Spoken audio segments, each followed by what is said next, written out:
So good morning, everyone.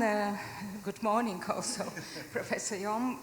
Dear friends, I'm very happy to be here at this so important conference. I just prepared a very brief speech opening, and then we will engage in a dialogue. But let me say that this topic of the conference, the disappearing, the emerging, resonates very deeply with what UNESCO is doing, with my experience also at UNESCO, because there are many new developments apart from the AI.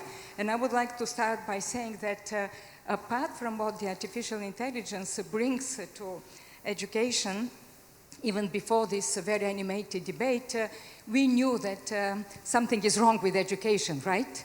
That we have to transform education in order to respond to the present-day challenges. There were a number of important events. I will mention here the report of the International Commission on the Future of Education that UNESCO commissioned, and this was published in 1921. It was an international commission headed by the president of Ethiopia, and I believe it really sets the stage for thinking about the new civilization, human civilization, ecological civilization, as we call it nowadays. And then, of course, that was the Transforming Education Summit convened by the Secretary-General of the United Nations in 2022. So I believe these important events sets the stage in order to say what was in the report, actually saying, and I quote it, "For too long, education itself has been based on an economic growth-focused modernization development paradigm. We should move towards a new ecologically oriented education rooted in understandings that can rebalance our ways of living on Earth and recognize its interdependent systems and their limits." And I think this is something very important to mention. So from that point of view here, before we start our dialogue, I would like to point out to three things. Now, the first is education or artificial intelligence and the future of work. Jobs, skills, which naturally are very much linked to education. So the impact of artificial intelligence on the workforce is undeniably a double-edged sword, and we know it. AI is reinventing workplace, and with it, reinventing the work that people do. The reality is that some jobs will be displaced, and some skills will be obsolete. The International Labour Organization estimated that about 83 million jobs will be displaced, and 44% of worker skills will be disrupted in the next 5 years, just 5 years. It's really a rapid change. And at the same time, the optimistic view of the artificial intelligence, we know that it is supposed to create new jobs that it displaces, and even more jobs that it displaces. A striking 60% of workers today are employed in occupations that did not exist in 1940. And over 85% of employment growth over the last 80 years is explained by the technologically driven creation of new positions. Similarly, artificial intelligence is expected to also create new direct jobs, about 69 million new jobs in the next 5 years. So if we focus only on these direct jobs, then yes, the displacement would be negative. We would lose 83 million jobs and create only 69. But the most difficult, most invisible, I would say, and maybe some say most beautiful part of this equation is the number of indirect jobs artificial intelligence can create. Goldman Sachs Bank estimates that AI will lead to 7% global GDP growth and a 1.5% increase in global productivity in the next 10 years. So this is about $8 trillion, and this is more than these 69 million jobs. But in order to cope with this uneasy transition, we have to upskill and reskill on an ongoing basis. AI is reinventing the workplace and with it, reinventing the work that people do, as I said, and this has immense implications for the education system. For universities particularly, this means a fundamental change in priorities, including embracing lifelong learning as one of its integral parts and serving non-traditional learners which customize program tailored to change professional needs. So, I have spoken about the impact of AI on the future of work. Now let me touch very briefly what the response of education, particularly higher education, should be and could shape the overall impact of AI on economy and society, and this is my second point. So, I have spoken and I have always insisted that technology should serve people and not vice versa, and that the technological revolution, the AI revolution, should be human development revolution with a humanistic approach that guarantees its ethical implementation and that ensures the four most important principles: inclusion, equity, quality, and accessibility. While previous technological revolutions brought deep transformation, and we know this time is different because AI is transforming it at an altogether different speed, reforming entire sectors. To adapt to this reinvented economy, people will need to reinvent their skills, careers, upskill. And this requires policies. Experts say that digital technologies, and we just heard it also from Professor Yeom, that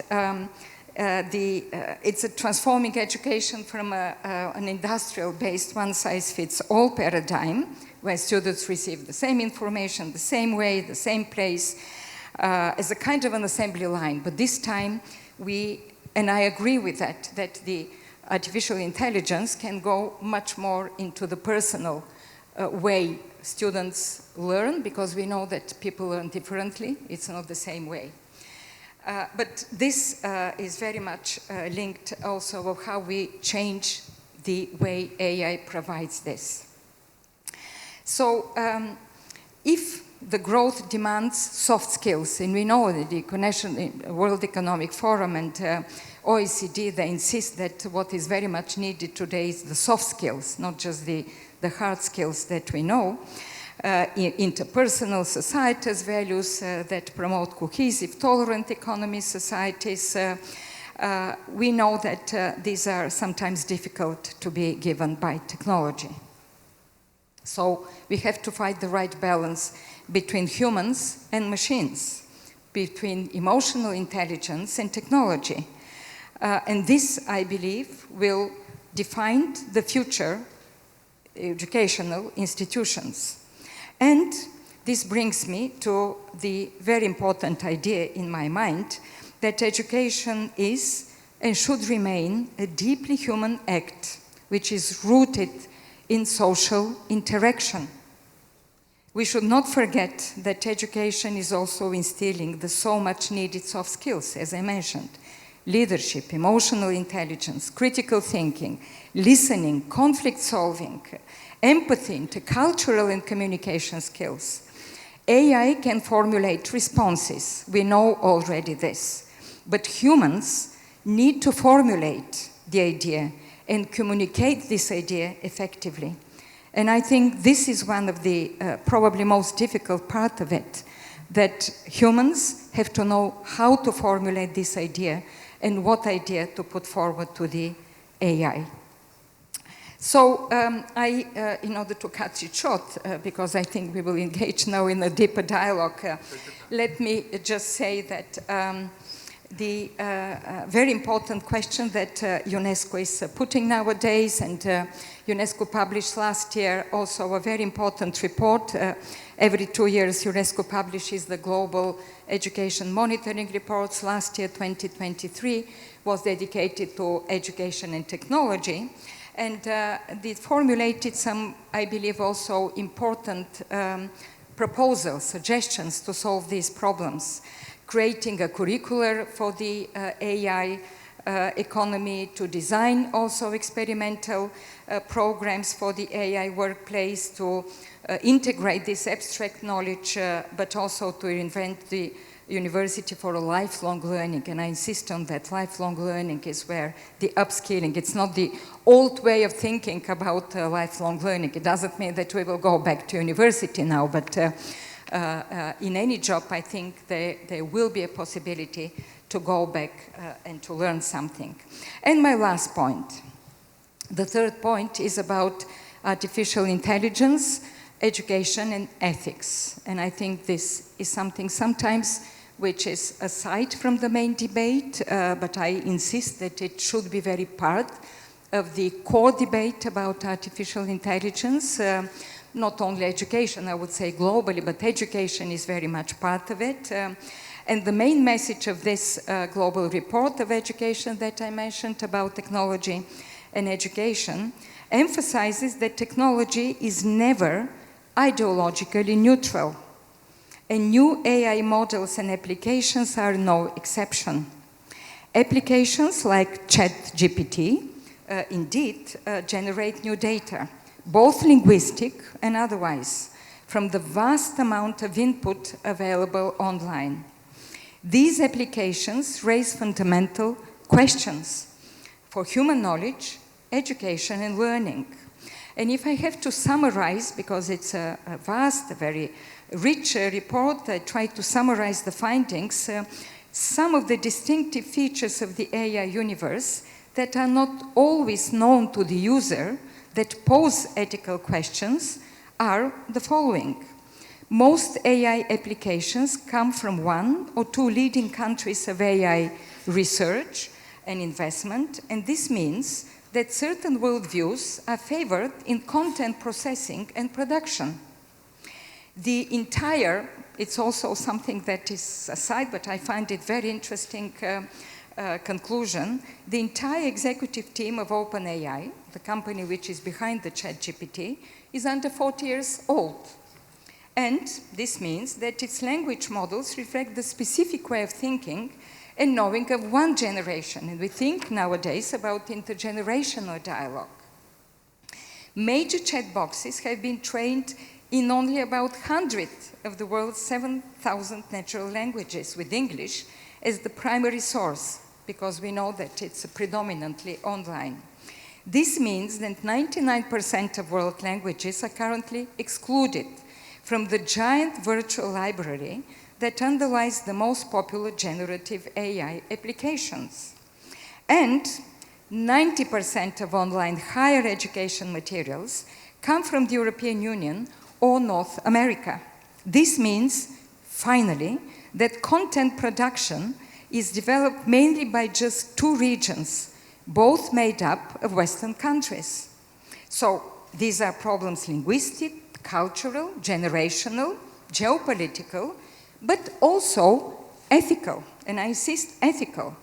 Therefore, it's equally clear that despite AI promises to diversify and enrich our knowledge commons, instead, the universal, as we call it, encyclopedia, may become homogenized and thus drastically impoverished. And definitely, we don't want to see this happening. So, no doubt, these are important aspects of question under debate. AI definitely is transforming the world of education with new possibilities of personalized instructions, enhancing teaching, learning, access, and equity. And I don't want that you look at my presentation as a kind of a negative or pessimistic view. I just want to put forward also the challenges so that we advance in a more inclusive and more fair way. It poses ethical challenges, no doubt about it, such as ensuring accessibility, equity, data privacy, security, eliminating biases, avoiding erosion of teacher-student relationship, development of soft skills, transparency, understanding, and I believe that if neglected, these challenges may lead to deepening inequalities, fragmentation, loss of cohesion in societies, among other consequences. So these ethical questions need really collaboration among educators, policy decision makers, researchers, developers, and this is why UNESCO adopted in 2021 the recommendation on ethics of artificial intelligence, not just for education, it's globally for all the other areas of application of education, as the first ever global standard setting instrument, which is important.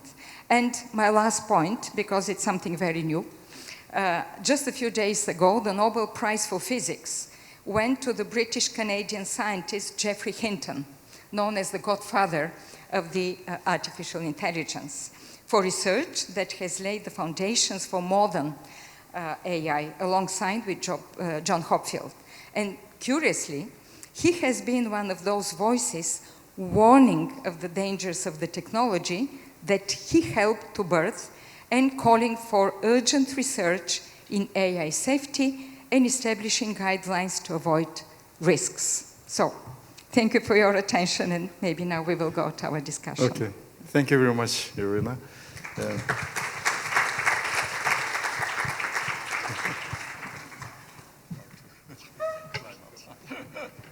Okay, yeah. On behalf of Taejae University, I just really appreciate your joining this forum. And last year we met in Athens, and we just discussed future education as well.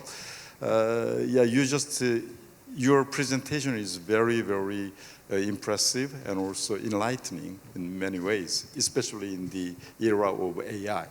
So I fully understand and just agree with your point, especially the three major points. The AI will change the whole world and the whole human civilization, I understand that. So now it is the time to change our education, because our traditional education is focused on the 20th century mass production and very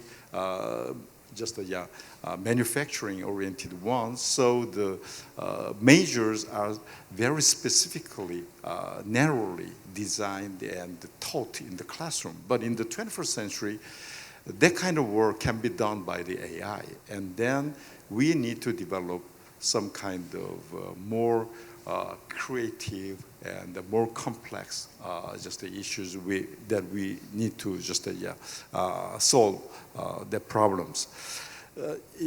In line with your presentation, the Taejae University focus on the 6 competencies for our students, not the major courses. The 3 competencies for individual level is the critical thinking, creative thinking, and developed learning, something like that. It is related to your presentation. Lifelong education is very important.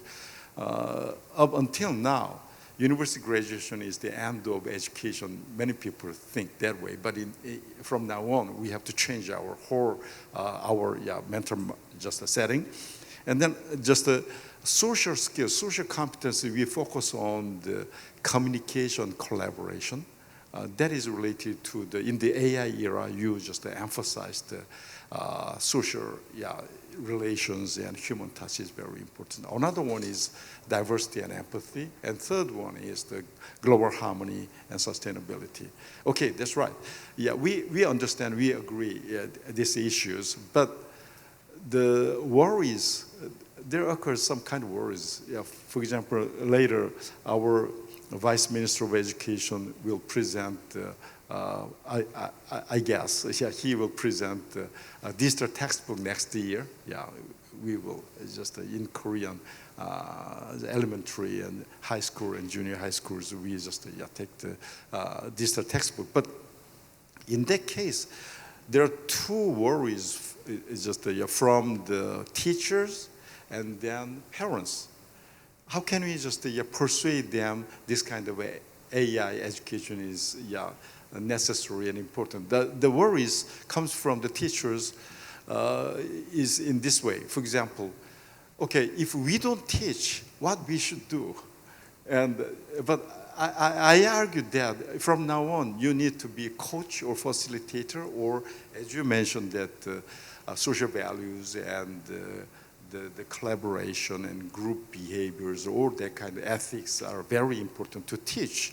And traditionally, public education, in the public education, teachers teach, and then private education is more efficient to teach. So it is, prosper in various ways.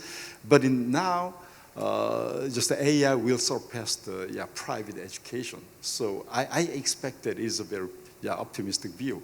That is one worry. And the second worry is that from the parents' point of view, even though at the moment our young generation, they are just indulge into the smartphone and games, then the government just provide another just like AI and IT technology in the education. It is nonsense. So they are just opposed in various ways. So there are two worries, but it is quite different, just a situation. So how come we just persuade the teachers and the parents, please accept AI-assisted education? What is your point?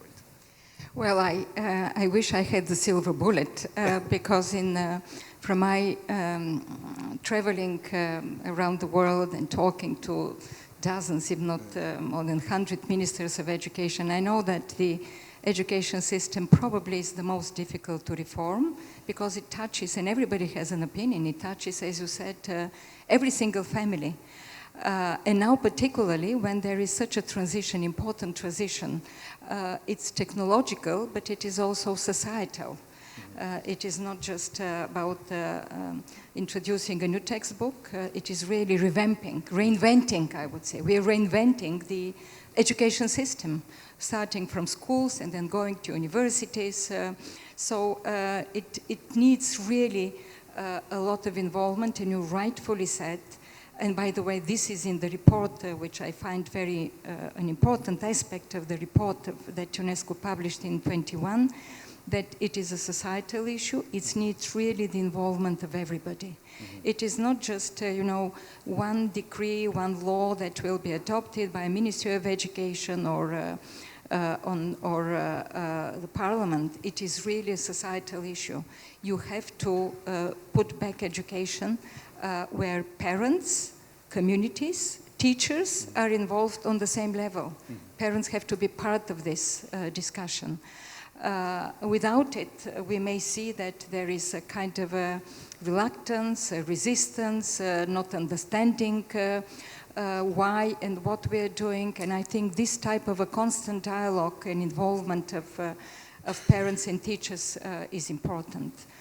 Now, regarding teachers, it's indeed an important question, because I don't believe that the teaching profession will totally disappear, as we say, because some say it will totally substitute. No, not at all. Teachers are also adopting, they have to do different, you mentioned this, but you need to prepare them.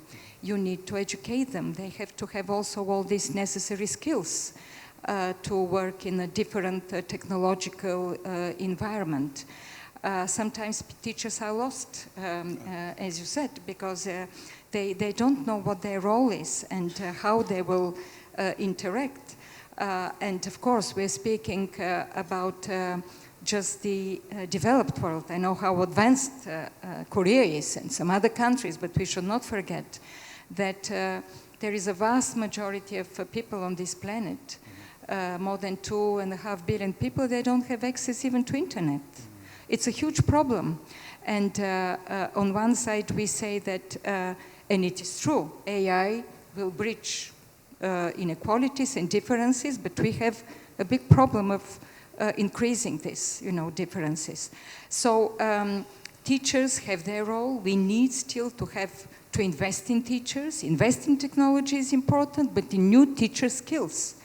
And also programs for teacher education should be changed. It's not just, for students, the content or AI, but you have to prepare also teachers. I think this is something very important if you want to involve everybody so to say, in this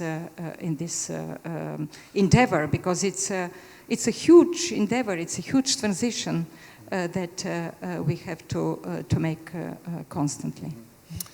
But yeah, in this sense, that's right. In this sense, education is composed of many various factors, but in the modernization process, only the knowledge is the education, just the target of the education. But as you mentioned, that human relations and ethics and social relations and all that kind of things are more important than simple knowledges.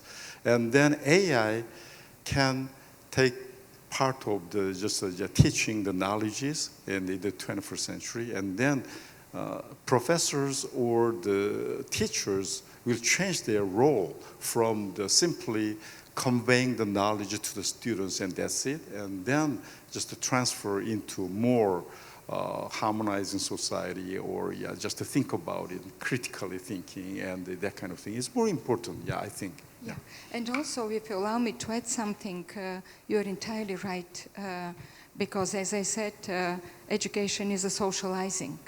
It is not just knowledge. Knowledge you may find everywhere nowadays, information on the web and otherwise. I think teachers really will focus on these soft skills, as you said, communication, interpersonal things, empathy, solidarity, working in teams, intercultural competencies. I think they are very important, but also something which is about learning outcomes.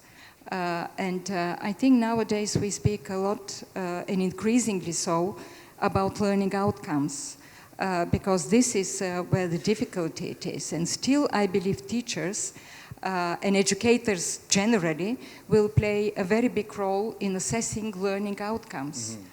And this is not something that is very much into the forefront of this public debate, because we are kind of focused now on the input. We have a new device, of new technology, how to make this input in education system, but the learning outcomes is something that is a little bit lagging behind, and I believe that educators can play there also a very important role. Oh yeah, right.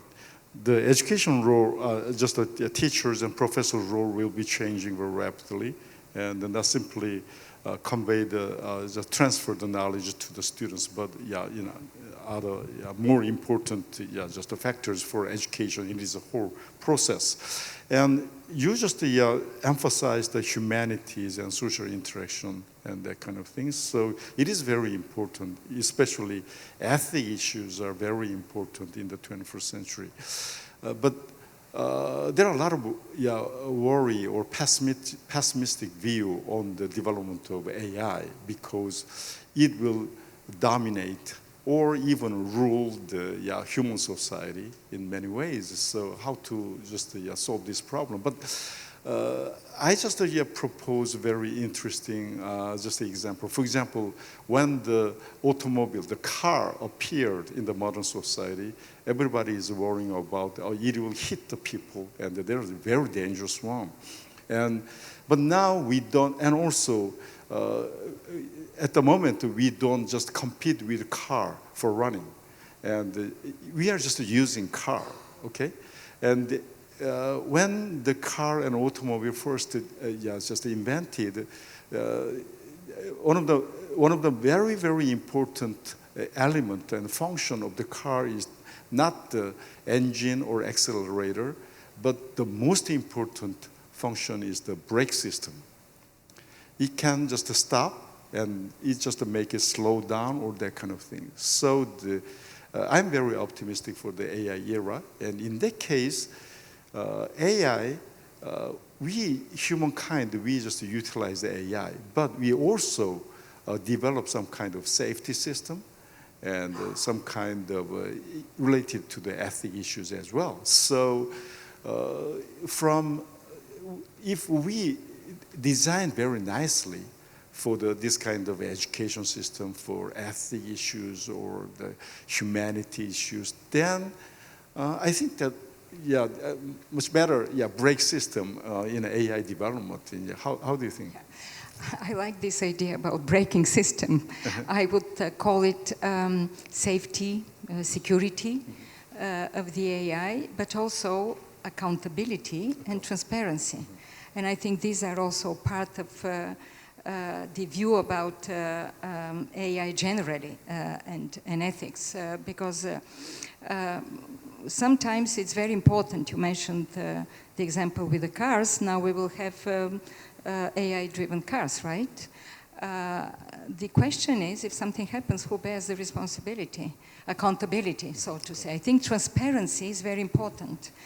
Transparency is who designs, how they design it.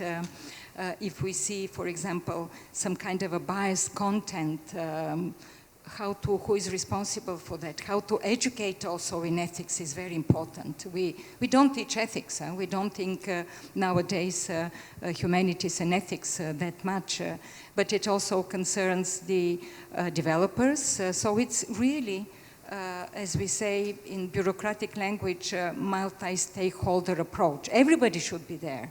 It's the policy decision makers, it's the developers, it's the educators, or the engineers and others. I think these are very important questions. So I'm also very, very positive about the future of development of AI. We see it around us. Every single day it improves our lives. But we should, together with that, have this kind of, I would say breaks, but stop and think about what might be the risks, what are the challenges, and how to solve it.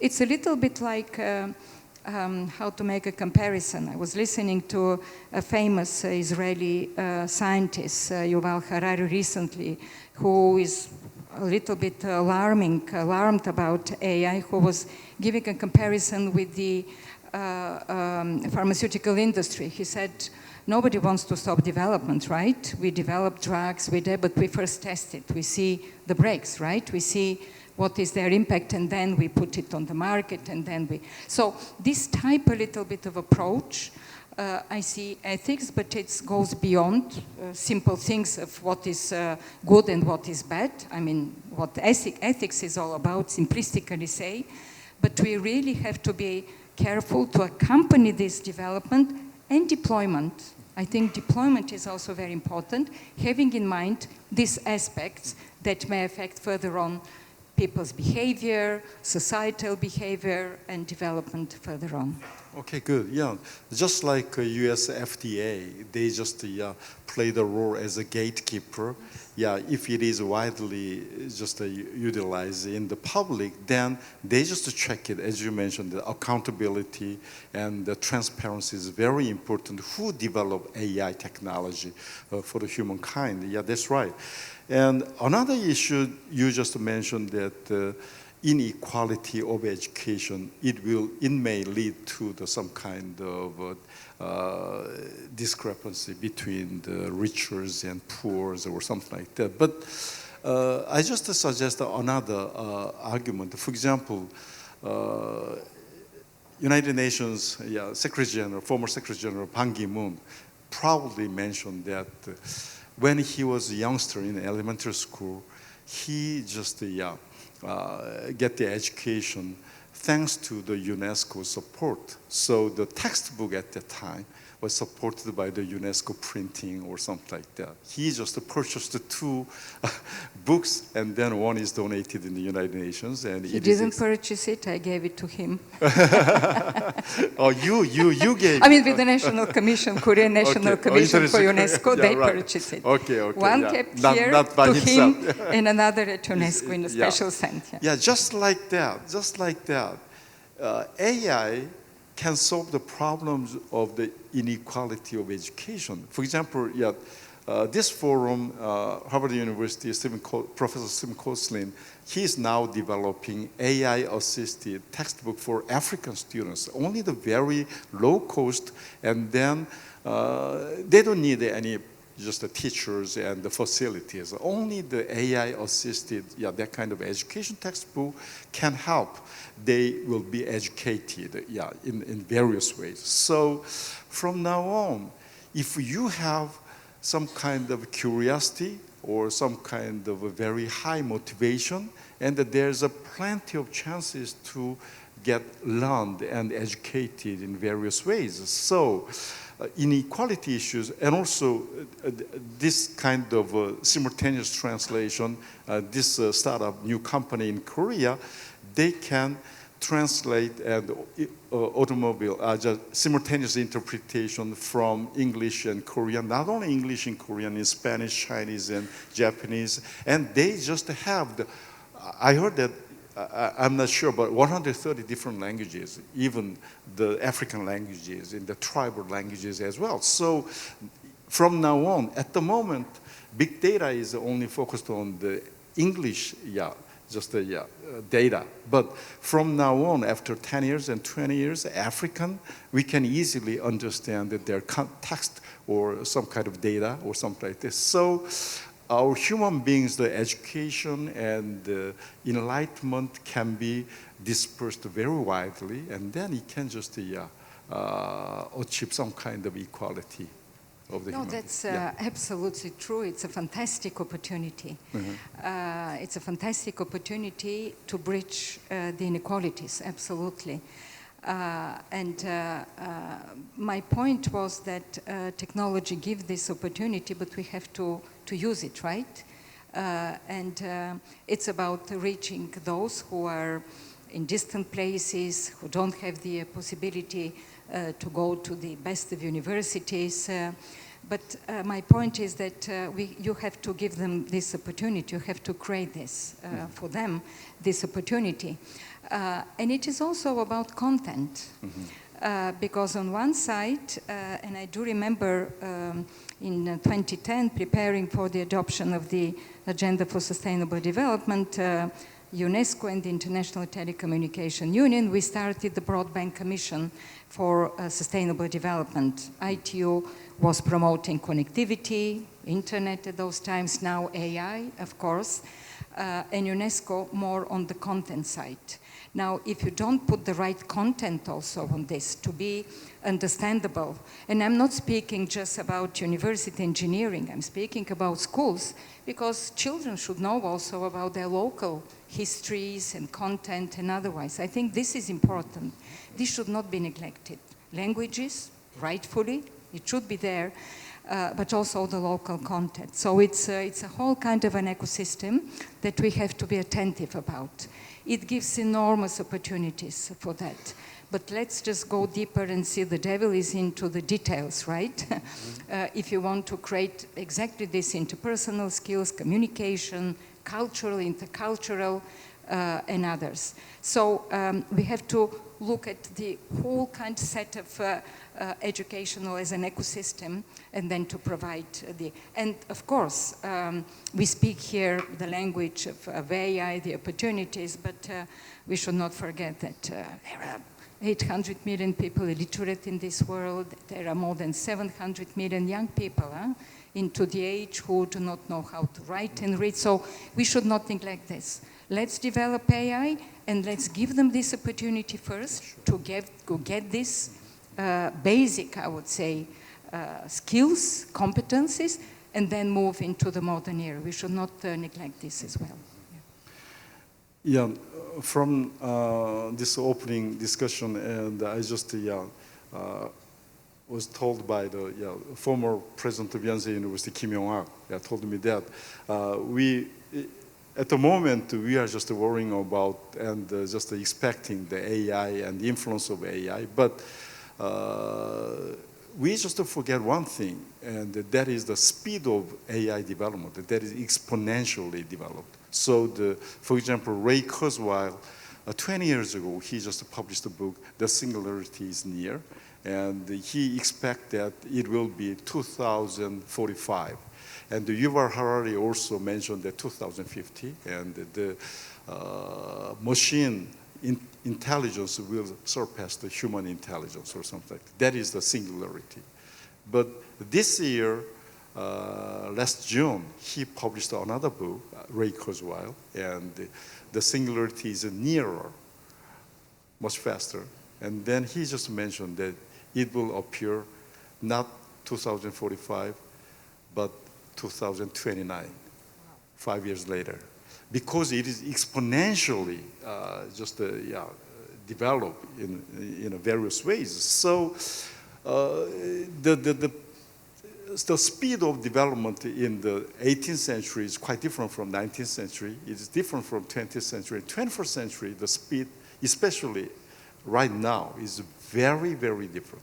So, but human beings are very slow to understand or adapt to this kind of development, especially in the various ways. For example, technology, industrial sectors, they develop very fastly. But for example, in religion or the education, may be very slow. But we just make it much faster. So then we just achieve just an optimistic view of the inequality, solve the problem, the inequality of education or human prosperity or something like that. So, yeah, just this is my last, just a question. And what is your expectation for our future in AI, especially related to the education? Well, I wish I express only optimistic view. I'm very curious of listening to you with your experience. Professor Kim also with an old-time friend, and not old, old-time friend, long-time friend. I think just because of that, we can't stop it, we should not stop it.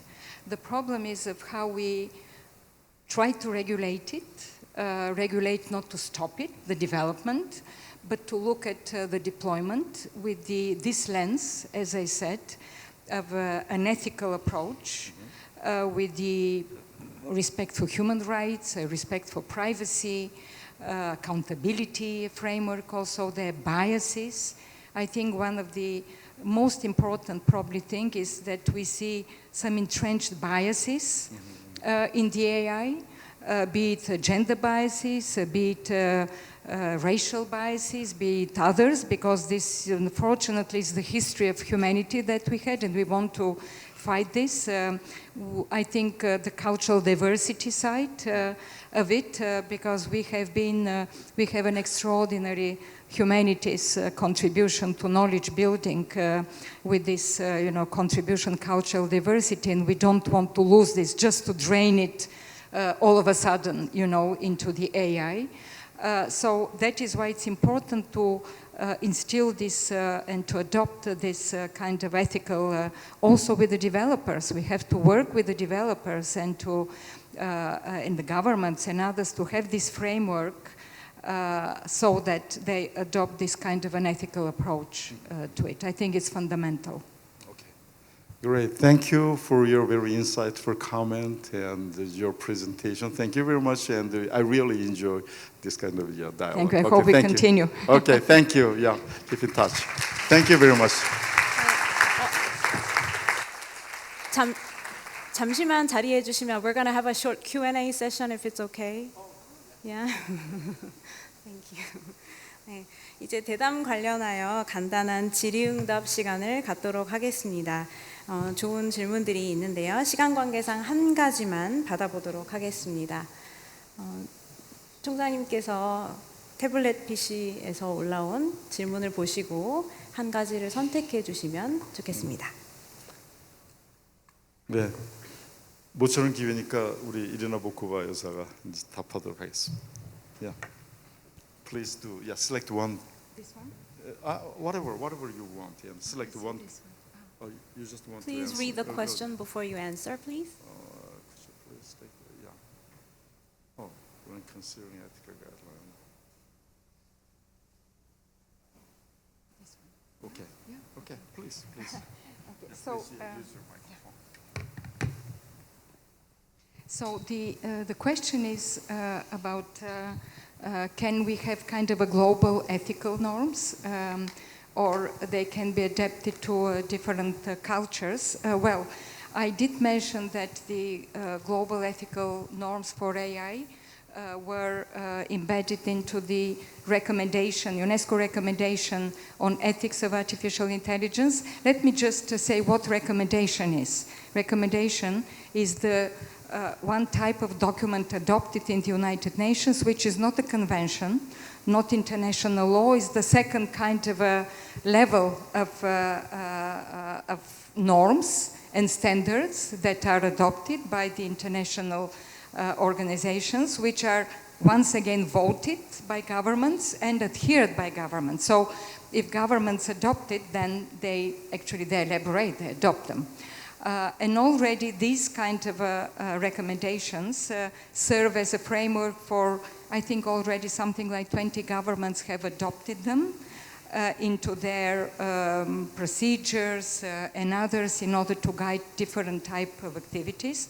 So yes, I believe in general terms, these are guidelines, and of course everyone afterwards adapts it to their own settings, to their own way, institutional and others, because governments work differently. But yes, there is this global kind of some 10 principles, which I spoke about, protecting of privacy, human rights, intellectual property, we didn't mention.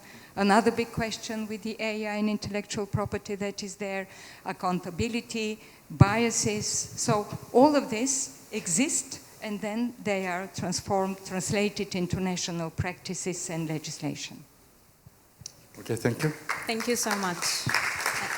두 분께 큰 박수 부탁드립니다.